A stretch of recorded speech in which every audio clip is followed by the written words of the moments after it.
Hi, my name is Rachel, and today I want to do my top 10 favorite Victorious episodes. Just finished my 10th rewatch, so I thought it would be fun to do my top 10 favorite episodes. At number 10, I have Terror on Cupcake Street, Season 2, Episode 11. Good as new. Yay! Thank you guys so much. How sweet are they? They're sweet, all right. Look at them. Sweet guys.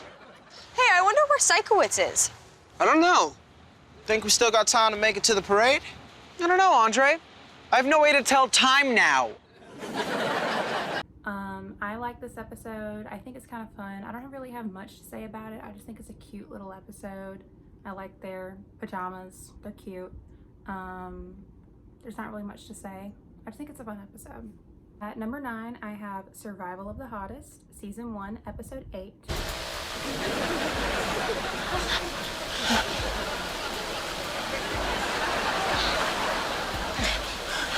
At least it oscillates. Now, some people might think this is too low in the list, but I just have other episodes that are better in my opinion. This one's pretty iconic, but I don't really like cat scenes, and I know that like her not being there is kind of what the point of the episode is. Like, she can't get them out of this, but I think her scenes are weird. I don't like a lot of her scenes because they're like really weird and gross. But I like all the stuff in the camper. I think that Catherine Obvious is a hilarious joke. And I just think it's a fun episode, you know? It's a fun summer episode. Everyone loves it. It's hilarious. So, yeah. Number 8, I have Begging on Your Knees, Season 2, Episode 1. Oh.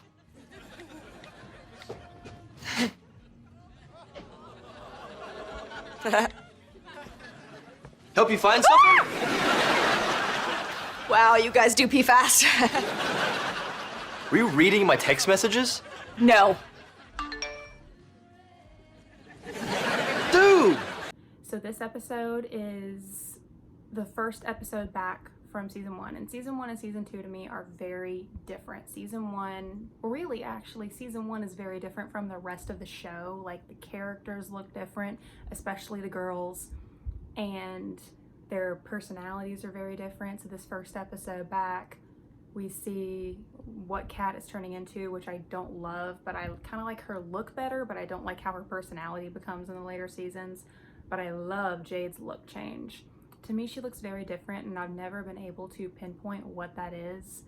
I mean, there's a lot of factors going into it, but like, I don't know. She looks different. I think Begging on Your Knees, the song is iconic.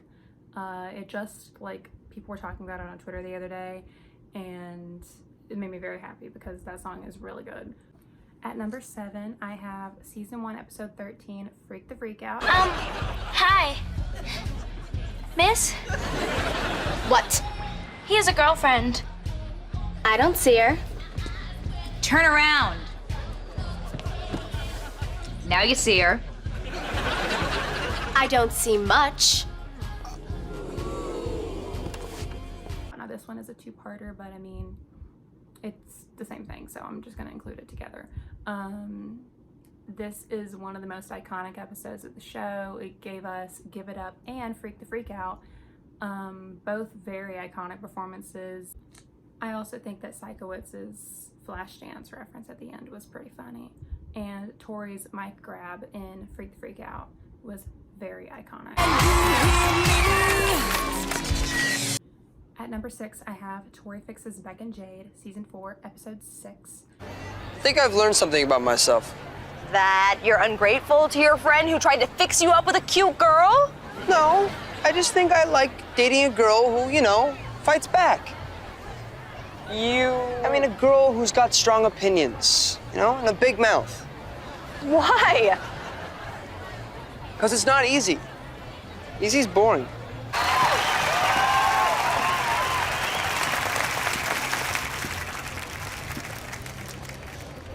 I've missed you. So what are you gonna do about it?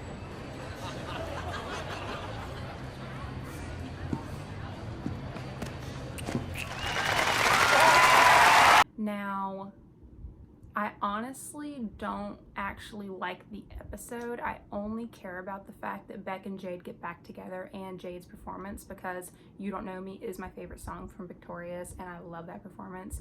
She has never looked so good. Like, they honestly shouldn't have allowed it, and not in like a jokey way. I mean, like, the way that she was like looking at Beck, very not for a kid's show, but I mean, I'm here for it, so yeah.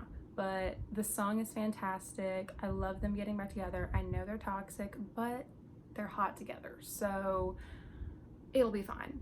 And also, it was just weird without them together. I don't know why this episode is titled Tori Fixes Beck and Jade though, because she barely did anything. Like, yeah, she set up Beck with that other girl, but like, did she really do anything? I don't think so. They just had to make Tori included somehow. Whatever. At number 5, I have April Fool's Blank, Season 3, Episode 7.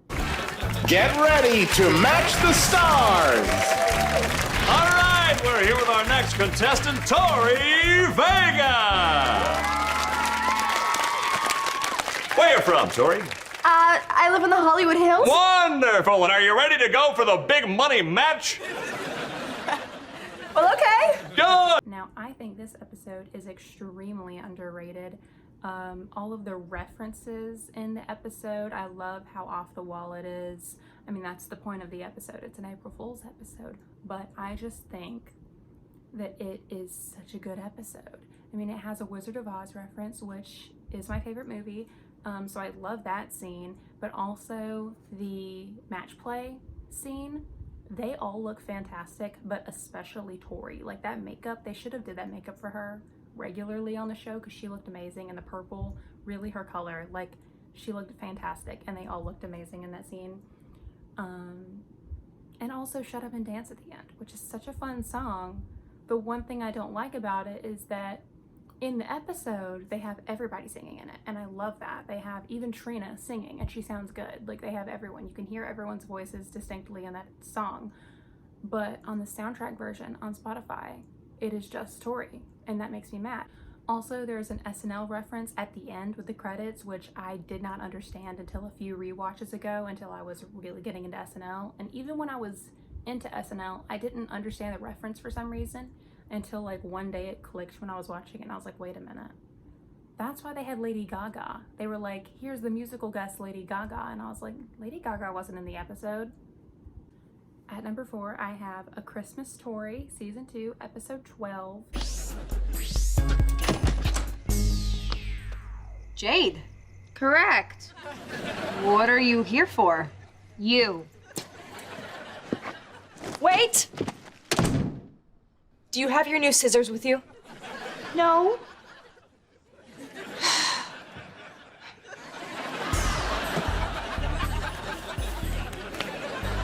Don't be shy.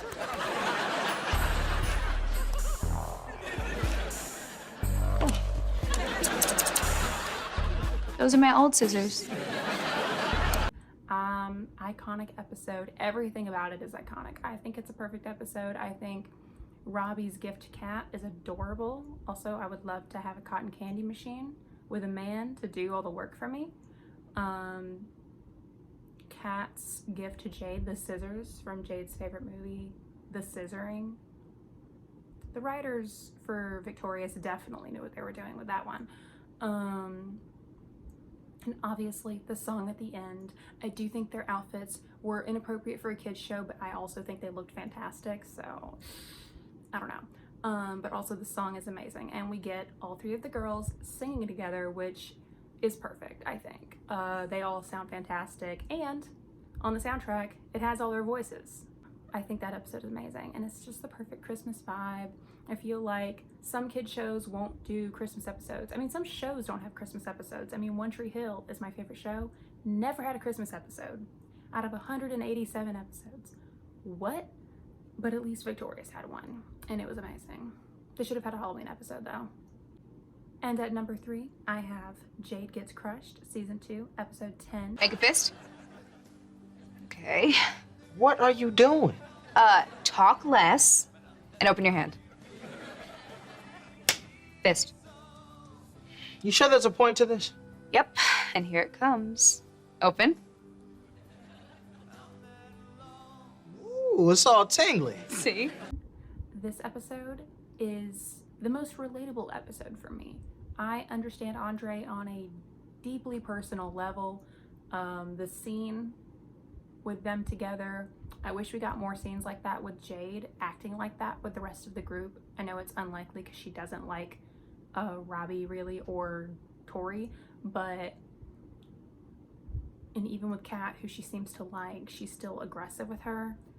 And even with Beck, she's like that. But this is the only one-on-one Jade and Andre scene we get in the show. And it makes me understand why he fell in love with her in that moment. Like, she's so normal with him. Like, she never is. Like, she's putting on a front with everyone else, and then now she's finally letting her guard down with Andre, and I think they would have been cute. Now, at number 2, I have Tori and Jade's Playdate, Season 3, Episode 6. I guess some people might say that from certain angles, you're pretty. You could say I'm pretty. You are pretty.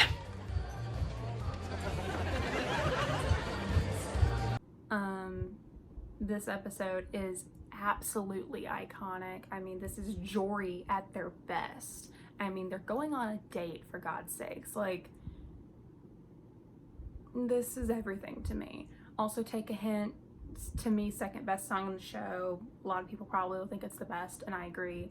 I just prefer You Don't Know Me because I love Jade and I love that song and her performance, but that's not the point. Take a Hint, amazing. This is our blessed Tori and Jade duet, which I'm so glad happened because it's amazing. Like, they both sound so good. Also in this episode, we get Kat and Robbie's Bad News songs, which I have always been obsessed with, and I think that's what makes this episode 100% perfect for me, like a 10 out of 10 perfect episode, because not only do we get the obvious Tori and Jade storyline that everyone loves, we have Andre and Beck playing twins, which is hilarious, but that's kind of on the back burner. Kat and Robbie, the B story. Them singing the Bad News songs to everyone, which increasingly gets better. And then the one they sing to Trina, I am obsessed with. I wish those were on Spotify, honestly, because they're amazing. And we also deserved a full-length duet between Kat and Robbie in the show. And at number 1, I am cheating a little bit because this technically falls under the iCarly umbrella, but I Party with Victorious, which is iCarly Season 4, Episode 10. Happy 100-day anniversary. You ready for this? Are you ready for this? Hi, Steven! Most ambitious crossover in television. I know there's a lot of Disney iconic crossovers, but honestly, I was more of a Nickelodeon kid. Like, I watched both, but I didn't really get into Disney until, and this is gonna sound like I was still young, but like first grade-ish, first or second grade. And like, so for the first like 5 or 6 years of my life, I was hardcore Nickelodeon, hardcore Cartoon Network, PBS, which I feel like is very different from Disney. I was a Nickelodeon girl. And this crossover was everything to me. I mean, good Lord, you have iCarly and Victorious, 2 very iconic shows, iconic casts, and they're woven together with a guest appearance by Kenan Thompson, which I didn't even understand the impact of until recently. But everything about this episode is great to me. I mean, you have Tori and Carly dating the same guy and busting him for cheating on iCarly. You have the iconic mashup, Leave It All to Shine. Also, Kat's He Didn't Say I Couldn't Sing moment, very iconic. Realistically, probably would have ruined her vocal cords or something, but I think that was very iconic of her. Victorious is just one of those shows that I could endlessly rewatch. Like, I rewatch it at least once a year at this point since like 2017. Victorious is just one of those shows that I think most people would agree is one of the elite kids shows, elite Nickelodeon shows. Like, most cast has become successful, like, and even if not like uber successful, they're still successful. So that is all. I guess I'll see you when I see you. Bye.